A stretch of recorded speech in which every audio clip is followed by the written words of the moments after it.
Hello friends, आज हम लोग क्लास 12 का बायोलॉजी का chapter number 5 principles of inheritance and variation का ऑब्जेक्टिव क्वेश्चन आगे कंटिन्यू करेंगे। ये इस चैप्टर के ऑब्जेक्टिव का पार्ट 2 वीडियो है। इससे पहले हम लोग जो पार्ट 1 वीडियो में पढ़े थे उसमें क्वेश्चन नंबर 25 तक सॉल्व कर लिए थे। तो आज के लेक्चर में हम लोग क्वेश्चन नंबर 26 से स्टार्ट करेंगे। तो चलिए आज का क्लास स्टार्ट करते हैं। क्वेश्चन नंबर 26 में है युग्म विकल्पी यानी कि एलील जो किसी दूसरे की उपस्थिति में स्वयं को अभिव्यक्त एक्सप्रेस नहीं कर सकता है कहलाता है।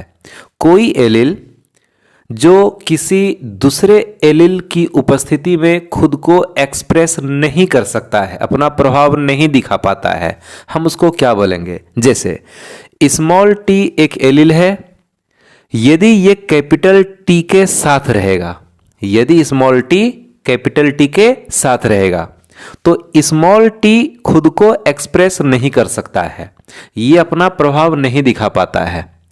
तो कौन अपना प्रभाव दिखाएगा? कैपिटल टी अपना प्रभाव दिखाएगा। तो हम कैपिटल टी को यहां बोलेंगे प्रभावी डोमिनेंट और स्मॉल टी को बोलेंगे रिसेसिव यानी कि अप्रभावी। एक बार फिर से क्वेश्चन पढ़ देते हैं। युग्म विकल्पी एलील जो किसी दूसरे की उपस्थिति में स्वयं को एक्सप्रेस नहीं कर सकता, यानी कि ये वाला जो एलील है ये कैपिटल टी की उपस्थिति में खुद को एक्सप्रेस नहीं कर सकता है, तो हम इसको क्या बोलेंगे? इसको बोलेंगे अप्रभावी यानी कि रिसेसिव, डी नंबर। इसके बाद है अधिकांश उत्परिवर्तन मोस्ट म्यूटेशन होते हैं अप्रभावी, रिसेसिव, हानिकारक, हार्मफुल, जननीय, जर्मिनल या फिर सभी। तो जो मैक्सिमम म्यूटेशन जो होता है वह दिखाई ही नहीं पड़ता है। अधिकांश उत्परिवर्तन जो होते हैं वो दिखते ही नहीं है, यानी कि अधिकांश उत्परिवर्तन अप्रभावी होते हैं, रिसेसिव होते हैं। हालांकि यहाँ पर ये आंसर भी सही हो सकता है कि ज़्यादातर जो म्यूटेशन है ये हानिकारक होता है, लेकिन जब हमको एक आंसर चुनना है तो ज़्यादा सही आंसर है अप्रभावी। तो जब म्यूटेशन के कारण कोई चेंजिंग होता है ना, तो प्रायः म्यूटेशन के दौरान इतना कम चेंजिंग होता है कि वो प्रभाव में आता ही नहीं है, वो अप्रभावी रह जाता है। इसके बाद है आनुवंशिक पदार्थ का म्यूटेशन से प्रभावित होने वाला छोटा से छोटा खंड है रेकॉन, सिस्ट्रॉन, म्यूटॉन या फिर एक्सॉन। आनुवंशिक पदार्थ का मतलब हो गया डीएनए। डीएनए में अगर म्यूटेशन हुआ तो डीएनए के छोटे से पार्ट में म्यूटेशन हुआ और उसका कैरेक्टर चेंज कर गया। तो डीएनए के जिस छोटे से छोटे पार्ट में म्यूटेशन होता है जिसके वजह से उसमें चेंजिंग आ जाता है, हम डीएनए के उस छोटे से छोटे खंड को कहते हैं म्यूटॉन। यानी डीएनए का म्यूटेशन से प्रभावित होने वाला जो छोटा से छोटा खंड होगा वो कहलाएगा म्यूटॉन। इसके बाद है वाई क्रोमोसोम पर स्थित जीन है। वाई क्रोमोसोम चूंकि एक सेक्स क्रोमोसोम है, एक्स क्रोमोसोम, वाई क्रोमोसोम ये सेक्स क्रोमोसोम है, तो इस पर जो जीन होगा वो क्या कहलाएगा? वो लिंग संलग्न जीन कहलाएगा। लिंग क्रोमोसोम पर यानी सेक्स क्रोमोसोम पर जो भी जीन प्रेजेंट रहता है हम उसको कहते हैं लिंग संलग्न जीन, सेक्स लिंक्ड जीन। तो यहां आंसर हो जाएगा डी नंबर। हम सभी ऑप्शन को इसलिए नहीं पढ़ रहे हैं क्योंकि हम चाहते हैं कि कम समय में ज़्यादा से ज़्यादा आंसर आप तक पहुंच सके, तो वीडियो को कम समय में हम ज़्यादा से ज़्यादा ऑब्जेक्टिव को यहाँ शामिल करना चाहते हैं, इसलिए हम सारे ऑप्शन को नहीं पढ़ रहे हैं। इसके बाद है क्वेश्चन नंबर 30 है एक प्रबल म्यूटाजेन है, यानी म्यूटेशन उत्पन्न करने वाला जो कारक है वो कहलाता है म्यूटाजेन। तो म्यूटाजेन जो एक प्रबल म्यूटाजेन है, जो एक अच्छा म्यूटाजेन है जो कि तुरंत म्यूटेशन उत्पन्न कर सकता है, वो कौन है? तो ठंड, कोल्ड, गर्मी, हीट, पानी, वाटर, एक्स किरणें, एक्स रे। यह आंसर हो जाएगा एक्स किरण। तो एक्स रे जो होता है ना, अगर वो बॉडी पर बार बार पड़े तो म्यूटेशन का चांस बहुत ज़्यादा हो जाता है। इसके बाद एक बिंदु उत्परिवर्तन यानी पॉइंट म्यूटेशन है। पॉइंट म्यूटेशन कौन सा है? यहां पर जितना भी नाम है सब बीमारी का नाम है। तो पॉइंट म्यूटेशन से होने वाला बीमारी है sickle cell anaemia. Sickle cell anaemia point mutation या फिर जीन म्यूटेशन से होने वाला बीमारी है। इसके बाद है एक क्रोमोसोम पर अत्यंत समीप स्थित जीन प्रदर्शित करते हैं। एक क्रोमोसोम पर जितना नजदीक रहेगा क्रोमोसोम जीन उसमें क्रॉसिंग ओवर का चांस उतना ही कम रहेगा, और एक क्रोमोसोम पर जितना दूर दूर रहेगा जीन, उसको क्रॉसिंग ओवर होने का चांस वहां पर ज्यादा रहता है। तो क्या लिखा हुआ है? क्रॉसिंग ओवर नहीं, उच्च क्रॉसिंग ओवर, मुश्किल से कोई क्रॉसिंग ओवर, केवल डबल क्रॉसिंग ओवर। तो याद रखना है कि एक क्रोमोसोम पर कई जीन होते हैं। एक क्रोमोसोम ये है और इस पर कई जीन, जैसे यहां पर लिखते हैं कि चलिए 1 हो गया, 2, 3, 4, 5, 6, 7, 8, ये सब अलग अलग जीन है। तो जो जीन जितना नजदीक रहेगा उसको एक साथ रहने का चांस रहता है, जो जितना दूर रहेगा उसको क्रॉसिंग ओवर के माध्यम से अलग हो जाने का खतरा रहता है। जैसे ये 1 और 2 पास पास है, तो 1 और 2 तभी अलग होगा जब इस बीच से क्रॉसिंग ये कटेगा, क्रोमोसोम कटेगा, क्रॉसिंग ओवर का घटना घटेगा।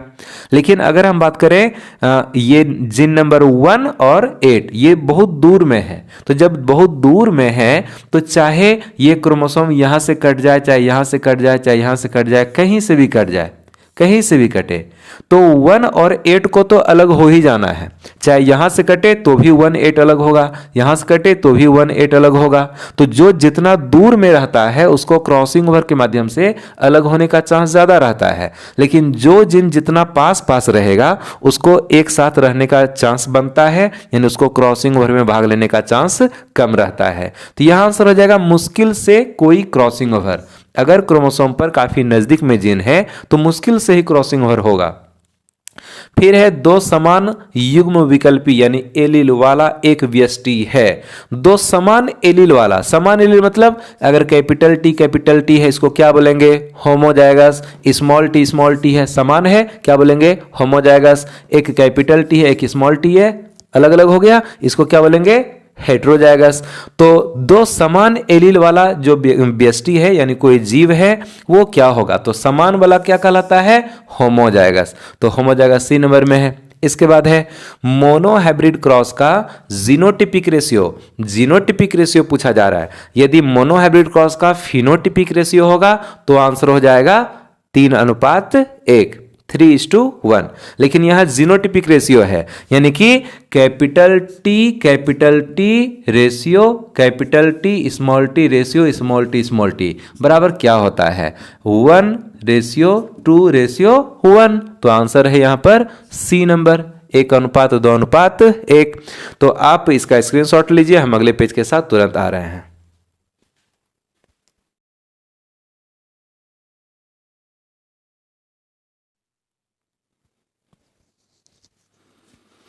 तो चलिए हम लोग क्वेश्चन को आगे बढ़ाते हैं। क्वेश्चन नंबर 35 में है, सहलग्नता समूह लिंकेज ग्रुप की संख्या उस कोशिका के लिए क्या होगी जिसमें 2n बराबर 20 है। सहलग्नता समूह का क्या मतलब है? हैप्लॉइड सेल में नंबर ऑफ क्रोमोसोम को हम कहते हैं सहलग्नता समूह।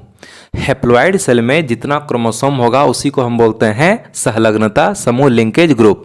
जब यहाँ 2n बराबर 20 दिया है, यानी कि डिप्लॉइड सेल में क्रोमोसोम की संख्या 20 है, तो n बराबर क्या हो जाएगा? 10, यानी कि हैप्लॉइड सेल में क्रोमोसोम कितना हो जाएगा? 10, और वही 10 हो जाएगा सहलग्नता समूह। तो यहाँ ऑप्शन में 10 है बी नंबर में, तो आंसर हो जाएगा बी नंबर। इसके बाद है युग्मन, कपलिंग एवं प्रतिकर्षण यानी कि रिपल्सन किस एक ही सिक्के के दो पहलू हैं? यहां आंसर हो जाएगा ए नंबर, सहलग्नता। सहलग्नता का खोज मॉर्गन ने किया था, लेकिन उससे पहले युग्मन और प्रतिकर्षण के बारे में बताया गया था, तब वहीं से फिर बाद में जाकर के सहलग्नता का खोज हुआ था। तो युग्मन और प्रतिकर्षण सहलग्नता से ही रिलेटेड है, तो आंसर हो गया यहां सहलग्नता। इसके बाद है क्वेश्चन नंबर 37, मानव कोशिका में 23 जोड़ा गुणसूत्र पाया जाता है, नर एवं मादा में ऑटोसोम की संख्या बताएं। मनुष्य में दो तरह का क्रोमोसोम है, ऑटोसोम और सेक्स क्रोमोसोम, यानी कि ओलिंग गुणसूत्र और लिंग गुणसूत्र। तो एक जोड़ा सेक्स क्रोमोसोम होता है, एक जोड़ा लिंग गुणसूत्र होता है। पुरुष में होता है XY और स्त्री में होता है XX, और बाकी जो 22 जोड़ा गुणसूत्र है वो होता है ओलिंग गुणसूत्र यानी कि ऑटोसोम। तो ऑटोसोम मनुष्य में कितना है? 22 जोड़ा है, टोटल 23 जोड़ा क्रोमोसोम है ना। एक जोड़ा हो गया लिंग गुणसूत्र, 22 जोड़ा जो बचा वो हो गया ऑटोसोम यानी कि ओलिंग गुणसूत्र। इसके बाद है डायहाइब्रिड टेस्ट क्रॉस है, डायहाइब्रिड टेस्ट क्रॉस, तो यहां आंसर हो जाएगा ए नंबर, 1:1:1:1:1। इसके बाद है पूर्ण लिंकेज किसमें देखी जाती है, तो याद रखना कि पूर्ण लिंकेज देखी जाती है नर ड्रोसोफिला में।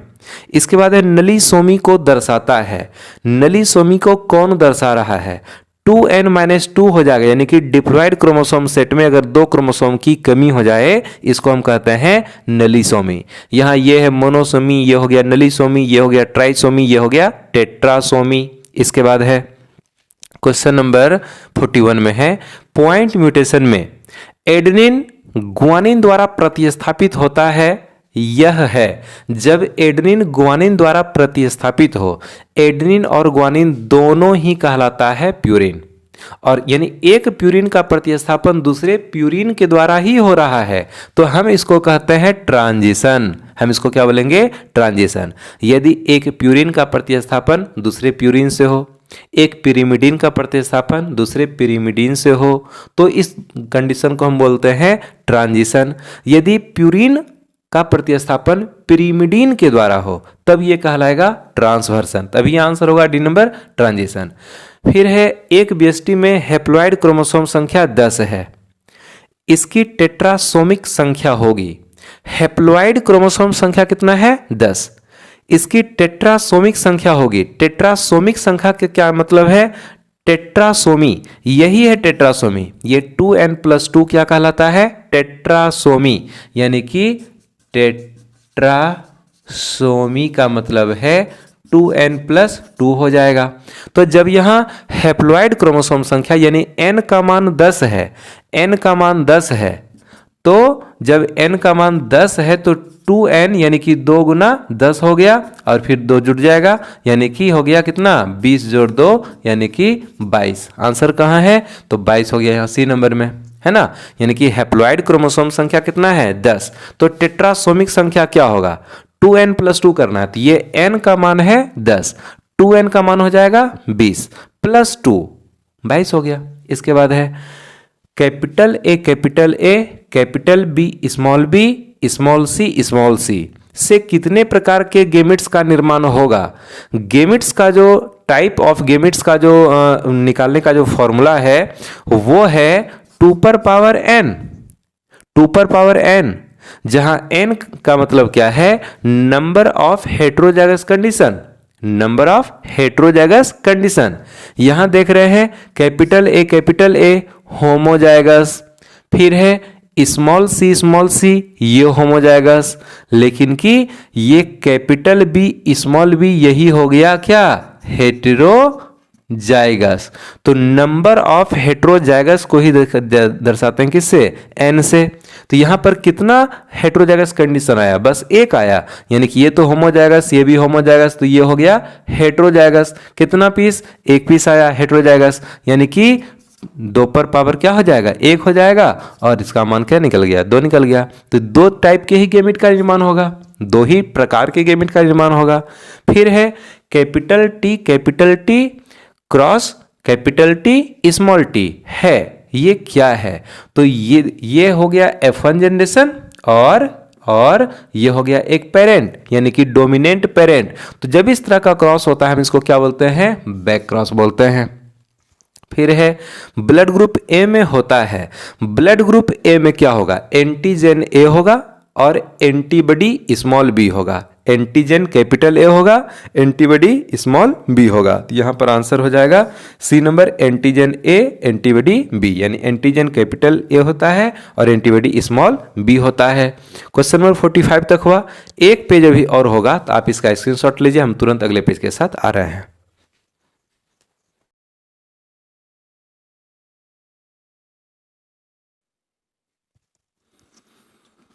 तो हम लोग आगे क्वेश्चन नंबर 46 देखते हैं।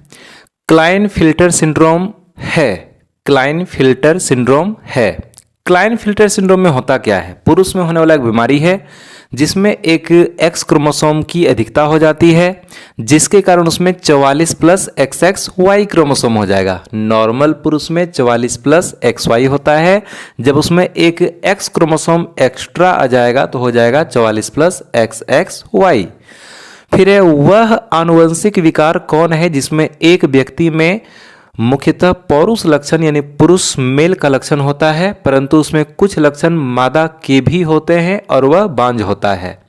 वह बीमारी कौन सा है जिसमें किसी व्यक्ति में ज़्यादातर लक्षण पुरुष का होता है लेकिन उसमें कुछ लक्षण स्त्री का भी हो जाता है और वो बांझ होता है, मतलब उसमें संतान उत्पन्न करने की क्षमता नहीं होती है।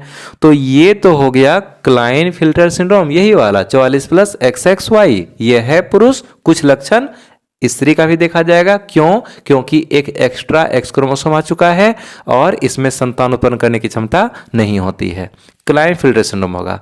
फिर है एक स्त्री के एक एक्स क्रोमोसोम में एक्स गुणसूत्र में एक्स संलग्न अवस्था है, यह गुणसूत्र किसमें वंशागत होगा? फिर से पढ़ देते हैं। एक स्त्री के एक एक्स गुणसूत्र में एक्स संलग्न अवस्था है, मतलब एक्स गुणसूत्र पर कोई बीमारी का जीन है, ठीक है। तो यह गुणसूत्र किसमें वंशागत होगा? केवल पोता पोतियों या नाती नातिनों में, केवल पुत्र में, केवल पुत्रियों में, पुत्रों एवं पुत्रियों दोनों में। तो याद रखना है कि मां का जो एक्स क्रोमोसोम है वह पुत्र में भी जा सकता है, पुत्री में भी जा सकता है, लेकिन पिता का जो एक्स क्रोमोसोम है वह हमेशा पुत्री में ही जाता है और पिता का जो वाई क्रोमोसोम है वह हमेशा पुत्र में ही जाता है, लेकिन मां का जो एक्स क्रोमोसोम है वह पुत्र में भी जा सकता है, पुत्री में भी जा सकता है। तो यहां आंसर हो जाएगा डी नंबर, पुत्रों एवं पुत्रियों दोनों में। फिर है क्वेश्चन नंबर 49 है, निम्न में कौन सा हीमोफीलिया का सबसे अधिक उपयुक्त वर्णन प्रस्तुत करता है? हीमोफीलिया का जो जीन होता है वो एक्स गुणसूत्र पर पाया जाता है और ये अप्रभावी जीन होता है। आंसर हो जाएगा डी नंबर, एक्स संलग्न अप्रभावी जीन का विकार। फिर है क्वेश्चन नंबर 50, निम्न में कौन सी अवधि मेंडल के संकरण के प्रयोग की थी? मेंडल ने किस ड्यूरेशन में, किस ईस्वी में अपना प्रयोग मटर के पौधा पर किया था? आंसर होगा ए नंबर, 1856 से 1863, यानी 1856 से प्रयोग करना शुरू किया था और 1863 तक उन्होंने प्रयोग किया था। फिर है सहलग्नता लिंकेज शब्द किसने प्रयोग किया था? तो लिंकेज शब्द का यूज किया था मॉर्गन ने। एक स्त्री जो टर्नर सिंड्रोम से ग्रसित है, तो टर्नर सिंड्रोम अगर है मतलब उसमें एक एक्स क्रोमोसोम की कमी है। नॉर्मल स्त्री में क्या होता है? 44 ओलिंग गुणसूत्र प्लस XX होता है, लेकिन अगर एक एक्स क्रोमोसोम की कमी हो जाए तो क्या हो जाएगा? X0 और गुणसूत्र 46 से घट करके 45 हो जाएगा। आंसर होगा ए नंबर, उसमें 45 गुणसूत्र होगा जो कि X0 के साथ होगा। फिर है एमनियोसिंथेसिस द्वारा किसकी पहचान नहीं की जा सकती है? क्लाइनफिल्टर सिंड्रोम, गर्भ का लिंग, डाउन सिंड्रोम, पीलिया। तो इन तीनों का जांच एमनियोसिंथेसिस के द्वारा किया जा सकता है। यहाँ एमनियोसिंथेसिस से किस बीमारी का जांच नहीं किया जाएगा? वह है पीलिया जॉन्डिस। फिर मेंडल ने मटर में जिन 7 लक्षणों का अध्ययन किया था उसके नियंत्रणकारी जिन अब कितने भिन्न गुणसूत्रों पर स्थित पाए गए? ध्यान से समझना इस क्वेश्चन को कि मेंडल ने मटर के पौधा पर जब प्रयोग किया था तो 7 जोड़ी विपरीत लक्षण को लेकर के उन्होंने प्रयोग किया। मटर के पौधे के 7 जोड़ी विरोधी लक्षणों को चुना और उस पर अपना प्रयोग किया। तो 7 जोड़ी लक्षण का जो जीन था वो अब जांच में क्या पता चला कि वो 4 क्रोमोसोम पर स्थित है, यानी कि उसका जो नियंत्रणकारी जीन है वो कितने भिन्न गुणसूत्रों पर पाए गए? तो आंसर हो जाएगा 4, यानी मेंडल ने 7 जोड़ी लक्षण को लेकर के प्रयोग किया था। तो 7 जोड़ी लक्षण का जो जीन है वह किसी न किसी गुणसूत्र पर तो होगा ना। तो कुल कितने गुणसूत्र पर मौजूद पाया गया? तो 4 गुणसूत्र पर मौजूद पाया गया।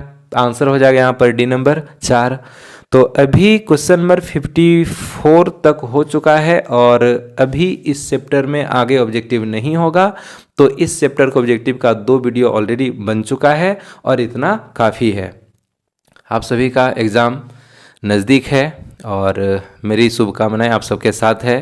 अच्छे से एग्ज़ाम दीजिए, अच्छे नंबर से पास कीजिए, टॉप कीजिए।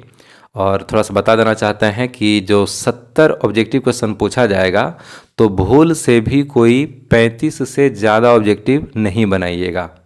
35 ऑब्जेक्टिव ही बनाना है, चाहे आपको जिस भी सीरियल नंबर से जिस भी नंबर का ऑब्जेक्टिव आपको पता है, बस 35 ऑब्जेक्टिव ही टच करना है। जितना सही हो जितना गलत हो, लेकिन टच करना है 35 ही। 35 से ज़्यादा सही बनाना ही नहीं है, ठीक है। 35 से ज़्यादा जैसे बनेगा आपका सीरियल नंबर 1 से लेकर के 35 नंबर क्वेश्चन तक का ही जांच होगा, उसके बाद का जांच ही नहीं किया जाएगा। इसलिए आपको जो भी समझ में आता है बस ध्यान रहे कि 35 से ज़्यादा ऑब्जेक्टिव आपको टच नहीं करना है। बाकी शॉर्ट क्वेश्चन लॉन्ग क्वेश्चन सब में डबल डबल है। आप जितना ज़रूरी है जितना मांगता है, जैसे शॉर्ट क्वेश्चन आपको 10 शॉर्ट क्वेश्चन बनाना है, 20 रहेगा 10 बनाना है। लॉन्ग क्वेश्चन 6 रहेगा 3 बनाना है। तो जितना मांगता है उतना ही बनाना है, उससे ज़्यादा एक्स्ट्रा नहीं बनाइएगा। और अच्छे से निश्चिंत होकर के एग्ज़ाम दीजिए, सबका रिजल्ट बहुत अच्छा होगा, सबका एग्ज़ाम भी बहुत अच्छा जाएगा। ठीक है, तो हम लोग मिलते हैं फिर अगले वीडियो में। All the best.